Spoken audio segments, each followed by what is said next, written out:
Bonjour à tous, bienvenue dans la jungle botanique comestible.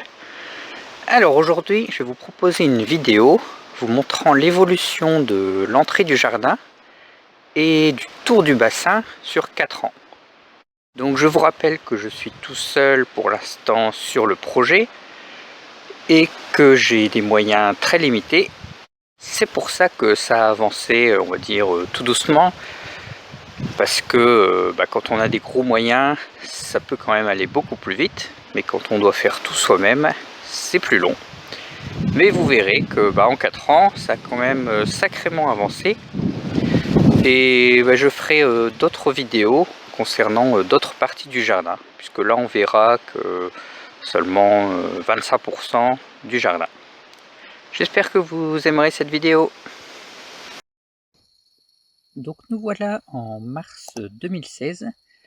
J'ai acheté le terrain en janvier. J'ai pu y accéder en janvier. Et donc la première chose que j'ai fait, c'est créer le bassin. Parce que j'ai pas accès à l'eau. Donc il fallait pouvoir stocker l'eau pour avant de planter. Voilà. Donc j'ai apporté un grand soin à l'entrée autour du bassin. Parce que c'était l'entrée, donc j'y passais tout le temps. Et c'est quand même agréable quand on voit les choses avancer. Voilà. Donc au départ, il y avait pas grand chose, hein. À part il y avait le grand noyer. Et donc pour faire le bassin, il y a un bulldozer qui est venu, enfin une mini pelle, enfin une grosse pelle plutôt. Et au départ, vous voyez, là il y a mon ancien véhicule. J'avais eu l'idée de faire un petit passage pour aller le garer plus loin, derrière le bassin, et de faire demi-tour. Mais en fait, il fallait beaucoup de place, donc j'ai vite abandonné l'idée. Voilà.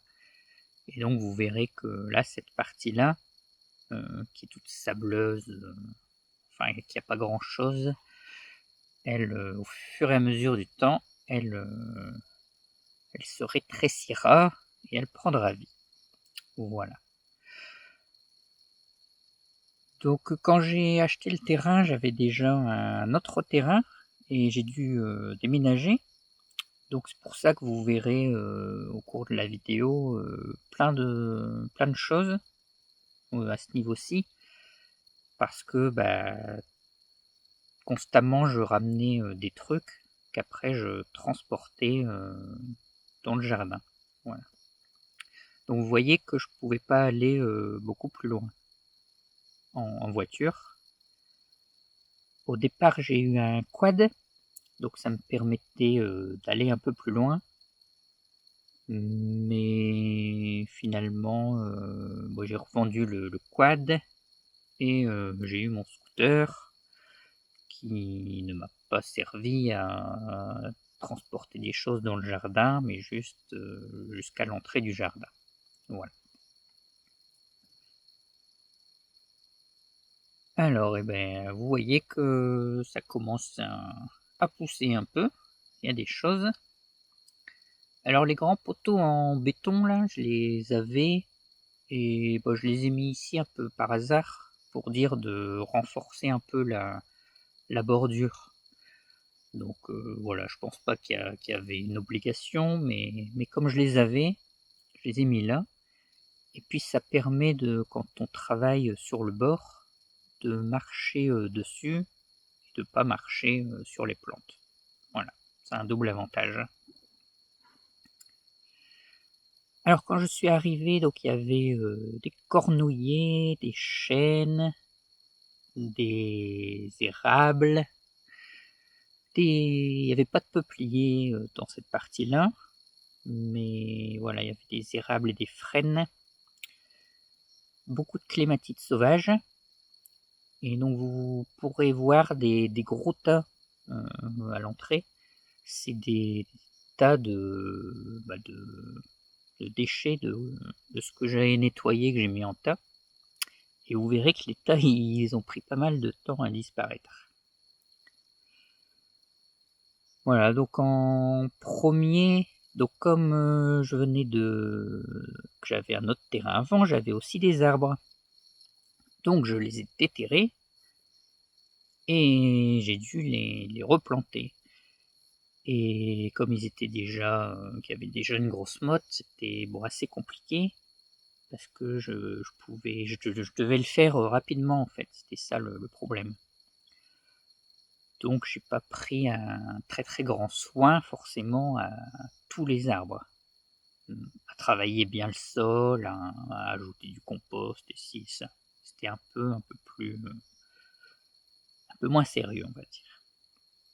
Alors là, vous avez aperçu mon quad avec la cuve à eau qui me servait à aller chercher de l'eau.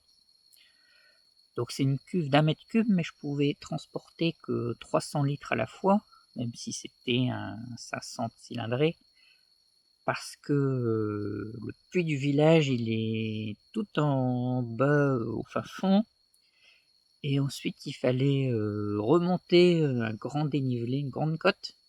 Ensuite il y avait une descente, et ensuite il y avait une grosse côte. Et dans la dernière côte, il y avait des cailloux qui faisaient déraper si on était trop chargé en fait. Voilà. Donc la première année, j'ai dû aller chercher de l'eau pendant l'été pour arroser un peu. Donc ça prenait pas mal de temps et voilà, c'était un peu embêtant. Et puis je pense que ça abîmait aussi un peu le quad. Voilà. Alors, il y a une chose importante aussi que j'ai faite rapidement, c'est poser le grillage. Parce que déjà, vous voyez que le bassin était au bord du chemin, et donc il y aurait pu avoir des animaux ou des enfants qui se retrouvaient dedans, ce qui aurait été quand même un peu embêtant. Donc il fallait grillager, et bon, j'ai grillagé tout le terrain pour être tranquille. Comme ça évite que les gens viennent par hasard chez vous en disant bah, je savais pas. Là, ici passe le grillage et ils savent forcément.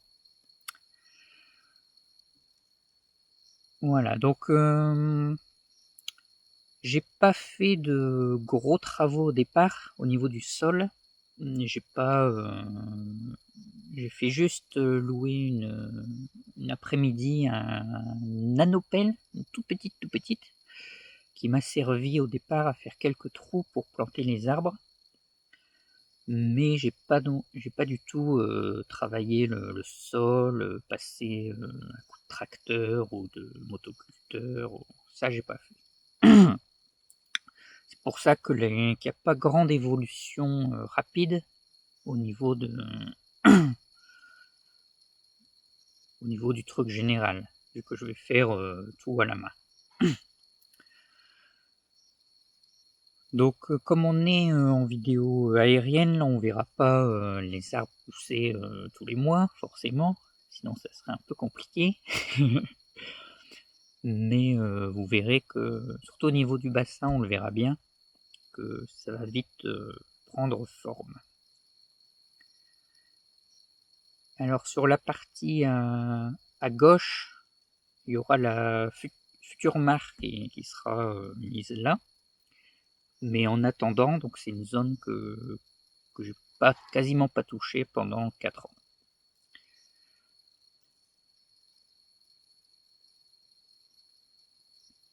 Donc vous voyez en hiver, il y a certains arbres qui perdent leurs feuilles, il y a les chênes dont les feuilles blanchissent, jaunissent, et il y a les autres qui restent verts. Donc globalement, ça va. Mais c'est quand même plus beau au printemps. Hein. Alors là, vous voyez que la mare est... Enfin non, c'est pas la mare, c'est le bassin. Là. Que le bassin est plein, donc à l'entrée du printemps. Donc on va pouvoir commencer à cultiver un peu, et parce que j'ai de l'eau. Voilà. L'année dernière, il y avait pas d'eau en stock, donc c'était compliqué. là on en a. Mais bon, j'irai doucement quand même parce que c'est ma première année avec le bassin plein et je sais pas trop combien de temps ça va tenir et compagnie.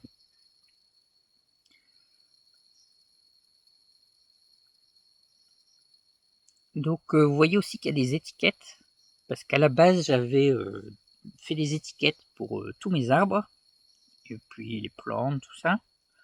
C'était dans l'idée d'accueillir les gens et qu'ils puissent voir les étiquettes. Mais bon, il fallait quand même les rentrer en hiver, et ensuite les remettre. Et quand vous avez 10 étiquettes, ça va, mais quand vous en avez plusieurs centaines, ça fait quand même du boulot. Et au final, c'était pas forcément très marrant parce que j'aime bien, pendant les visites guidées, faire deviner aux gens ce que c'est. Je leur donne des indices, tout ça, je leur fais goûter un fruit ou quelque chose comme ça. Et s'il y a l'étiquette juste devant qui dit que c'est du gingembre, ben c'est pas très marrant. Donc finalement, par la suite, je les ai toutes retirées. Et bon, je les ai encore en stock, mais elles sont quasiment plus visibles, sauf quelques rares exceptions. Alors là, vous voyez que les tas, ils sont toujours ici, parce que le problème, c'est que quand on fait un tas comme ça, avec plein de choses, s'il n'est pas humide, et s'il sèche surtout pendant l'été, ben en fait, il bougera pas du tout, parce que les animaux, ils aiment pas vivre dans le sec. Et voilà. Donc il aurait fallu soit les arroser, soit couvrir les tas, soit faire quelque chose. Mais bon, moi j'ai pas fait, et enfin j'ai pas eu le temps. Et bon, ça a été compliqué à les faire disparaître, quoi, les tas. Mais bon, ils sont quand même transformés à la longue. Alors, vous avez pu apercevoir un arrosoir au bord du bassin, parce qu'en fait, c'était assez compliqué pour moi d'arroser au bord, en fait. Parce que comme il y a pas de grand dénivelé, ça coule pas très vite, en fait. Et voilà, donc j'utilisais plutôt, je remplissais l'arrosoir et j'arrosais. Et par la suite, j'ai mis la petite piscine juste à côté pour remplir les trucs rapidement. Voilà. Alors là, vous avez pu voir le houblon, qui est une plante très très intéressante, qui a beaucoup aimé cette position au bord du bassin. Sauf qu'en fait, elle s'est tellement plu que bah, j'ai dû la retirer, mais je suis encore en train de la retirer parce que l'année suivante, ça s'était écroulé en fait, tellement elle avait grandi. Voilà. Alors j'ai essayé de couvrir le bassin pour pas que les noix tombent dans l'eau et pour que ça soit un peu plus à l'ombre. Mais bon, c'est compliqué parce qu'il pour un grand bassin, il faut quand même une sacrée armature bien solide et pas mal de filets d'ombrage qui coûtent assez cher. Donc finalement, j'ai abandonné cette idée. Voilà. Alors là, vous voyez que ça commence le chemin, il a rétréci là. Avant, il faisait de 3 mètres de large et maintenant, il fait 70 centimètres. Et au niveau du tour du bassin, je commençais à planter des choses au sol, dans la partie où je roule plus en fait. Et les fraises, elles se plaisent beaucoup là, à cet endroit-là. Donc je suis content.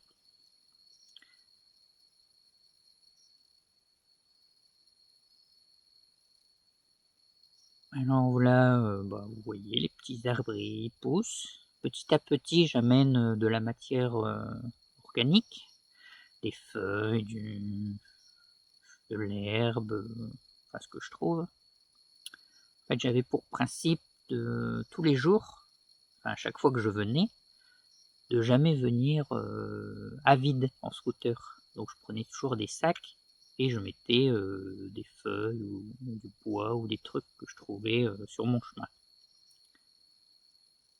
Parce que pour venir, il fallait traverser, enfin, j'avais toujours un petit chemin avec des arbres et donc il y avait toujours de la matière à prendre. Donc à ce niveau-ci, j'ai taillé un peu les arbres. J'ai paillé autour, j'ai planté des choses.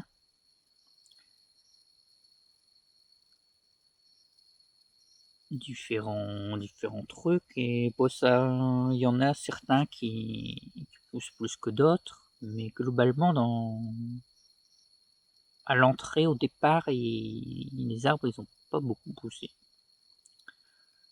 Mais comme je vous disais, je les ai pas plantés dans du terreau et de l'engrais et avec un arrosage automatique et tout quoi. Ils ont dû se débrouiller un peu plus.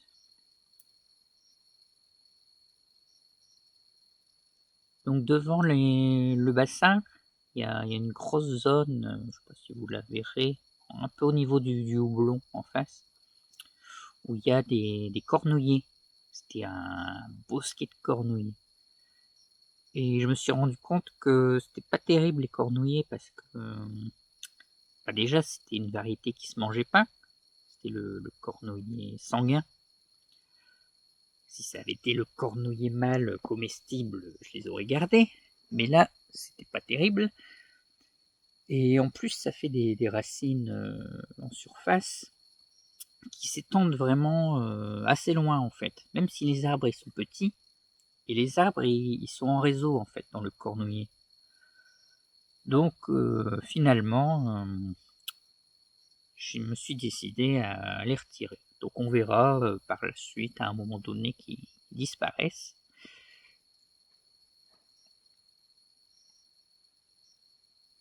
Alors là j'ai pu avoir de la paille qu'un ami m'a donnée, donc c'est pour ça que vous voyez un peu de la paille partout. Mais sinon j'ai pas vraiment accès à la paille. On est dans la forêt, il y a des vignes autour, il y a quelques champs mais de céréales mais pas plus. Donc c'est pas, j'ai pas un accès facile à la paille, donc j'utilise plutôt ce que je trouve dans la forêt.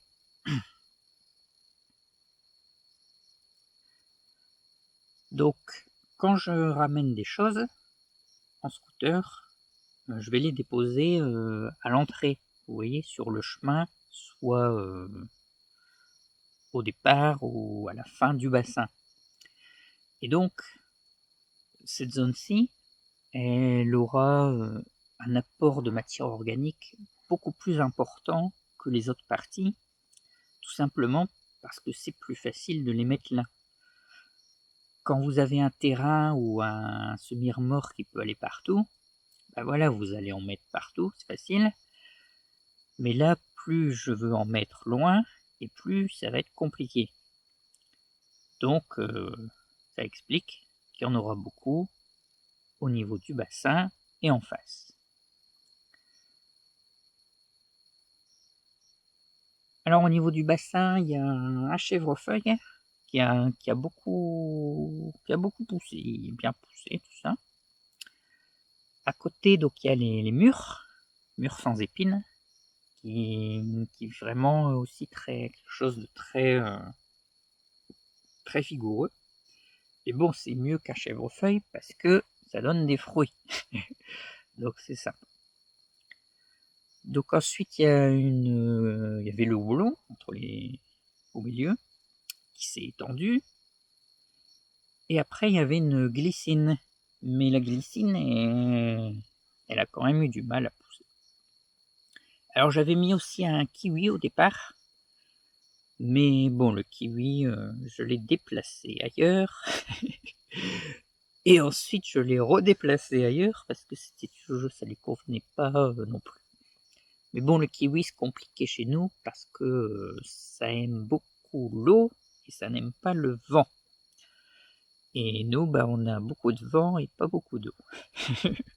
Donc le kiwi, c'est compliqué.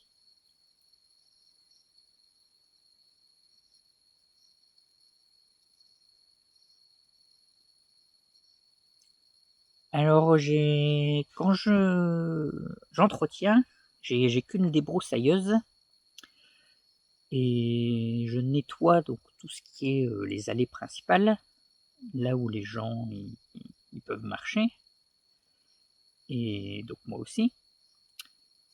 Et ensuite, je vais nettoyer un peu les tours des arbres ou les zones où je dois marcher.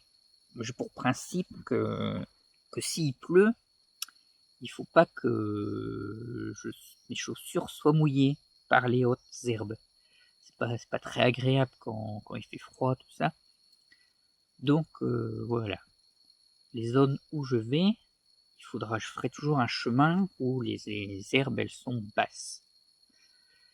Mais en dehors de ça, je vais laisser pas mal d'espace vierge,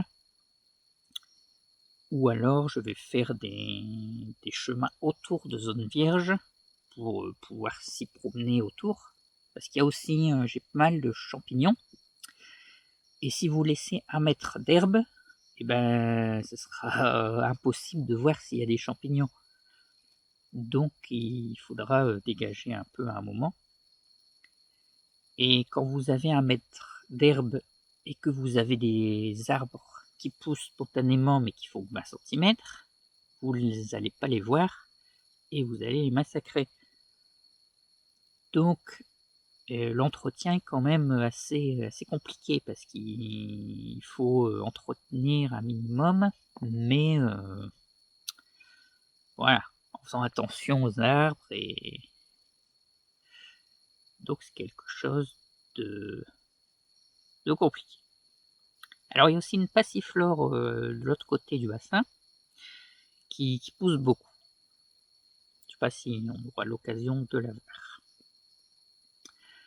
Alors là, on est en 2019, je crois, et bon, j'ai commencé à m'occuper d'espace. Donc je vous parlais de la zone des cornouillers tout à l'heure, et j'ai mis des barrières, enfin des barrières avec du carrelage ou avec des tuiles pour délimiter un peu les zones. Alors ça aussi pour effet pour les visiteurs, parce que les visiteurs en général ils vont marcher sur les plantes vu que j'en mets partout, et si je mets une barrière comme ça, bah là les gens ils voient bien qu'il faut pas marcher là.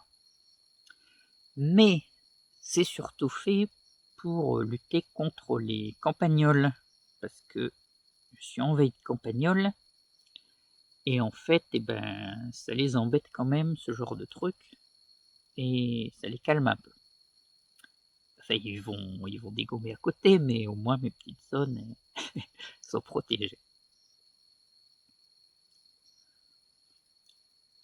Alors devant le bassin et un peu partout, vous allez voir qu'il y a beaucoup de fils bleus et des bambous. Ça a pour fonction de palisser les plantes grimpantes en fait. Parce que l'idée c'est que ce soit donc une jungle, qu'il y ait des plantes partout, et donc qu'il n'y ait plus du tout d'espace vide. Donc j'aimerais bien que tous les chemins soient recouverts par des plantes grimpantes. C'est pour ça qu'il y a ce genre de truc.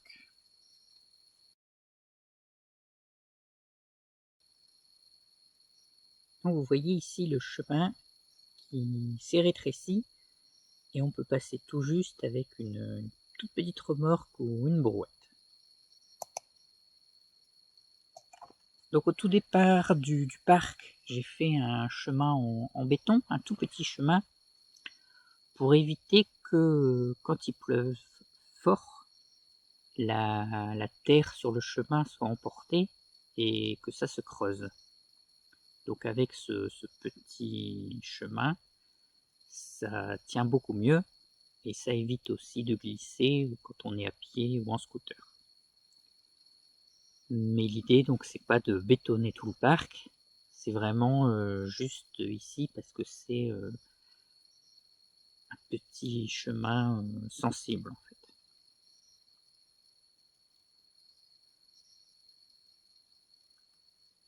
Voilà donc, bah, j'espère que vous avez vu un peu, l'évolution.